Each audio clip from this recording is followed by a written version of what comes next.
അമ്മയെ തൃപ്തിപ്പെടുത്തണമെങ്കിൽ അവർക്ക് എന്നെ തോൽപ്പിക്കണം. പക്ഷേ തോറ്റത് സൂര്യ.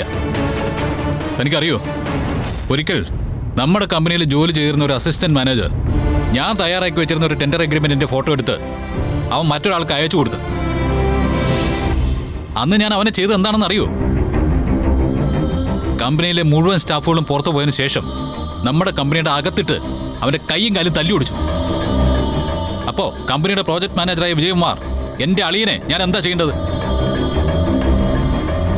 എന്നെ തോൽപ്പിക്കുന്നതിന് സ്വർണ്ണ നാണയം കൈക്കൂലി വാങ്ങിയ എന്റെ പെങ്ങളെ ഞാൻ എന്താ ചെയ്യണ്ടേ? കൊല്ലണ്ടേ? കൊല്ലണ്ടേ നന്ദിനി?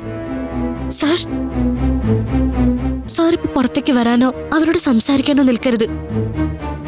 സാർ ഇവിടെ തന്നെ ഇരുന്നാ മതി. അവര് ചെയ്ത തെറ്റിന് ഞാൻ തടവ് അനുഭവിക്കണമല്ലേ? ഒരിക്കലുമല്ല നന്ദിനി. ഇക്കാര്യത്തിൽ ഞാനൊരു തീരുമാനം എടുത്തു കഴിഞ്ഞു. ആ തീരുമാനം ഞാൻ നടപ്പിലാക്കുകയും ചെയ്യും.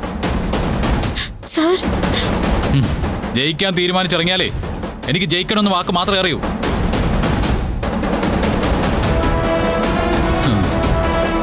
എന്നെ തോൽപ്പിച്ചവരുടെ മുമ്പിൽ ഞാൻ ജയിച്ചിരിക്കും.